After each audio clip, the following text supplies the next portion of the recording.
Walking around, there's drinks on every corner. The guy on the beach is trying to sell you cocaine and weed, and it's literally like they're coming in dimes a dozen. I'm in there with a bunch of fit pros, women who are all in shape, thinking how much discipline do I have? How much respect do I have for myself? Not to succumb to none of this shit, not to get tempted.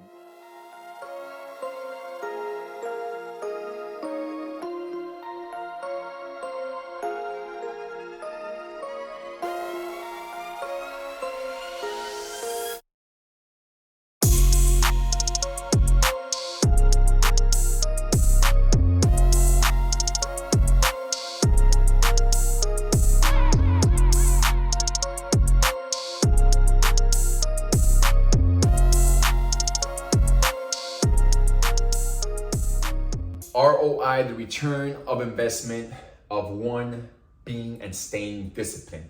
I'm actually going to start with what is the cost of not being disciplined first. Think about all the battles that you've had to fight within your own mind of the shit that you've had to, or the shit that you've actually succumbed to and have tried to fight it off.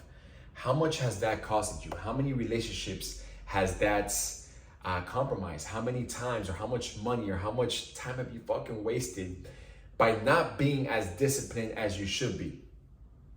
Think about that, because when I built my discipline, right, when I paid in effort and really learning how to be a disciplined motherfucker, right, that you can't match that. You can't match the cost of what it is to not be a disciplined motherfucker versus being a disciplined motherfucker.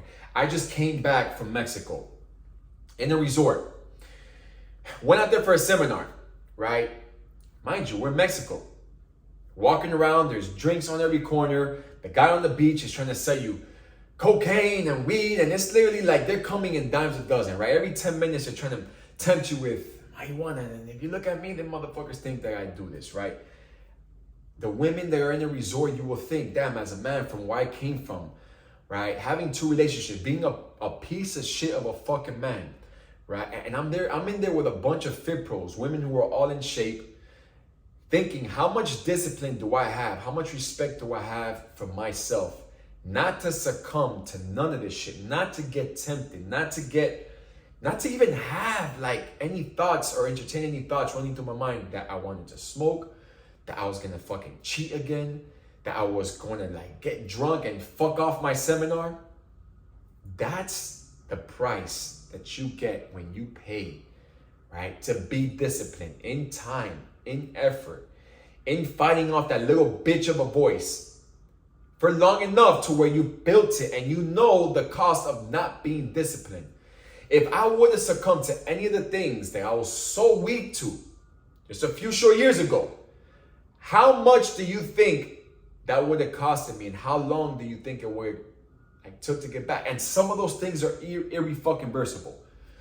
So it's not necessarily of how hard it is to be disciplined. I hear this shit all the time. It's how hard is it not to be disciplined? What is the price that you're paying?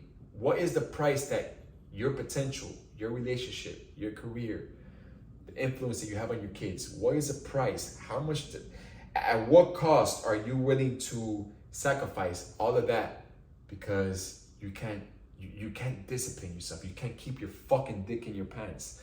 You can't break that little bitch of a voice and tell them, nah, motherfucker, you're not going to make me weak today to want to smoke, to want to drink, to want to sit around and fucking indulge. You understand? So it's not necessarily about how hard is it to be disciplined. It's how hard is it not, and at what cost does it come not to be disciplined, right? Again, I can walk into anywhere. I can go to any trap house in any hood, right? And I'm not going to be tempted to do anything, but I built this. It wasn't always like this. There are certain areas of my life that when I first started, I was pretty solid and set on not fucking up. But there are other areas that I know, just like you should know, that you shouldn't put yourself in a place to even tempt yourself to do that. Right? Now I can walk into anywhere, face that shit and make it my bitch. I can tell you know what? I'm not going to succumb to you or to that thing taking over. I'm not going to let you take over me. You're not going to delegate my future, my decisions. You're not gonna compromise my relationships. How many of y'all can do that? How many of you right now are still having trouble just fucking keeping yourself from going to a place like that?